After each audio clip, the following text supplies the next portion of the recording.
Emmanuel Macron dendiğinde aklınıza ne geliyor? Kimilerine göre Avrupa Birliği vizyonunun ete ve kemiğe bürünmüş hali, kimilerine göre ise seçkinlerin başarısız bir projesi. Kendisine göre ise çağımızın Napolyon Bonaparte. Napoléon Bonaparte est une part de nous.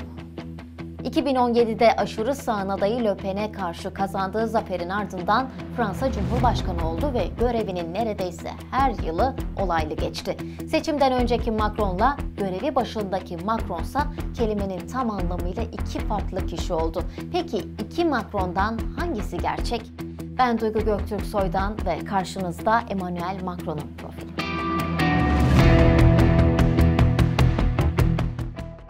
Emmanuel Macron, Paris'in kuzeyinde 135 bin nüfuslu küçük bir kent olan Amiens'te 1977'de doğdu. Liseyi Katolik Cizvit cemaatinin yönettiği lisede okudu. Şu an eşi olan ve kendisinden 24 yaş büyük Brigitte de o yıllarda aynı lisede Fransızca öğretmeniydi. Orta dereceli bir üniversitenin felsefe bölümünde eğitimini sürdürdükten sonra Fransız yüksek bürokrasisine girmenin olmazsa olmazı Ulusal Yönetim Okulu'na yazıldı. Fransa Cumhurbaşkanı hakkında proje diyenleri destekleyecek bir olay daha okuldan mezun olmadan yaşandı. Macron, Hegel'in Hukuk Felsefesi adlı eseri üzerine ülkenin en meşhur Marksist düşünürlerinden Profesör Etienne Balibar'a tez verdiğini söyledi, ancak Balibar bunu hiç hatırlamadığını, tezin kopyasının da olmadığını açıkladı. 2004'te mezun olmasının ardından Macron, Maliye Bakanlığı'na baş müfettiş olarak girdi ve 3 yıl burada çalıştı. 2007 yılında Brigitte'le evlendi. Brigitte'in ailesi Fransa'nın dünyaca meşhur çikolata markası Amiens'in sahibi milyoner bir aileydi.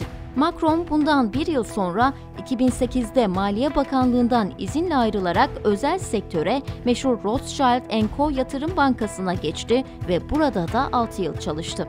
2017 seçimleri sırasında rakibi Le Pen, Macron'u seçkinlerin adayı olarak niteledi. Le Pen'i haklı çıkarırcasına o yıl hem medya hem de Fransız yargısı Macron'u kazandırmak için bir seferberlik başlattı desek yeri. Seçim yarışı süresince tüm rakipleri bir şekilde oyunun dışına itildi. Bunlardan en meşhuru da seçimin favorisi olarak görülen merkez sağın adayı Francis Fillon. Fillon'a göre Macron, yerleşik Fransız seçkinlerinin bir vitrin yüzünden başka bir şey değildi ve hükümeti yeni bir hükümet olmayacak, eski Cumhurbaşkanı François Hollande'ın bir devamı olacaktı. Hatta seçim mitinglerinde Macron'u Emmanuel Hollande takma ismiyle anıyordu. 2017 seçimleri öncesinde yapılan anketlere göre Fillon'un seçimi kazanmasına kesin gözüyle bakılıyordu, ancak seçimlere yaklaşırken Fillon hakkında 10 yıl öncesine dayanan bir yolsuzluk soruşturması başlatıldı. Tüm bu atmosfer seçime yönelik protestoyu da beraberinde getirdi ve Macron, Fransız tarihinin en az katılımlı seçimlerinde oyların %66'sını alarak Fransa Cumhurbaşkanı oldu.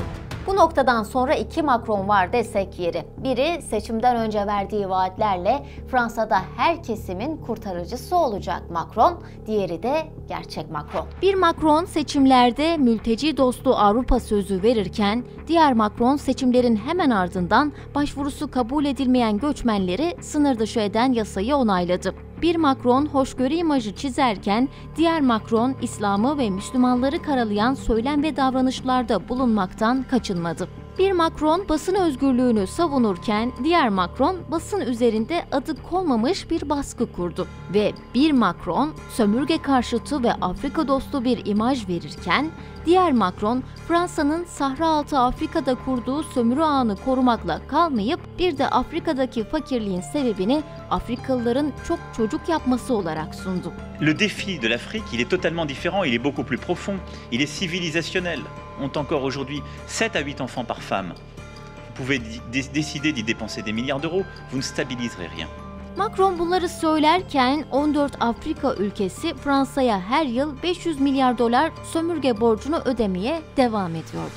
Tüm bunların yanında Fransa'nın yaşam koşulları da Macron'un vaatlerinin aksine sürekli daha kötüye doğru gidiyordu. Seçimden önce çalışanlara ayda 500 euro tasarruf öngören vaade karşın, seçimden sonra başlattığı kemer sıkma programı sebebiyle on binlerce memur işten çıkarıldı. Yine seçimden önce yaşlıların yaşam koşullarını düzeltme vaadinde bulunmasına karşın emekli ücretleri azaltıldı ve emeklilerin ödediği vergiler artırıldı. Bu gelişmeler üzerine Fransa, eşine en son Mayıs 1968 öğrenci ayaklanmalarında rastlanmış sokak gösterilerine sahne oldu.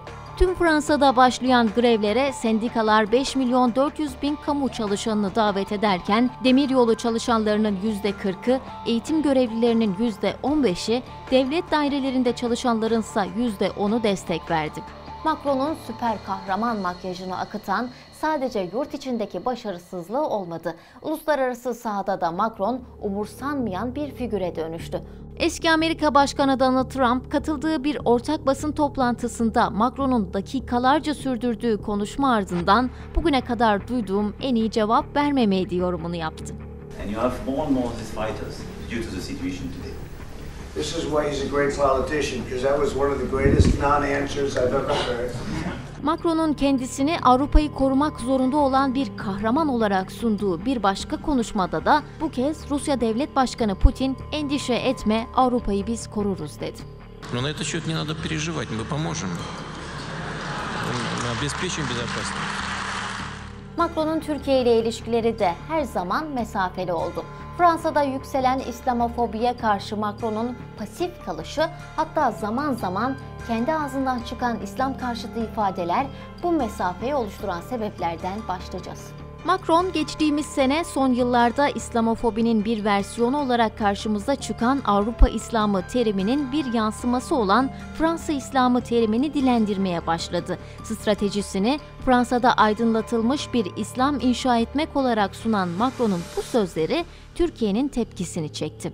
Fransız seçkinlerinin gözbebeği Macron aynaya baktığında bir Napolyon Bonaparte görüyor olabilir, ancak bizim tuttuğumuz ayna bize tam tersini gösteriyor. Peki Fransız halkı iki Macron'dan hangisini görüyor? Bu sorunun cevabını ise Nisan 2022'de gerçekleşecek olan Fransa Cumhurbaşkanlığı seçimleri gösterecek. 90, on était gosse, on était bon, je filais jusqu'à la boulangerie pour un gros sachet de bonbons, puis l'innocence s'est envolée. Mon esprit est en voyage, les pulsions font que se développer. Je serais bien rentré dans le cadre, mais j'ai la tête dans les nuages. Je fais gratter des pages, mauvaise image de moi que la société me renvoie. Mes doutes ont pris le large, mes certitudes ont pris de l'âge. Et je cogite face à l'immensité. Comment s'en sortir et rester fort devant l'adversité? Le temps court.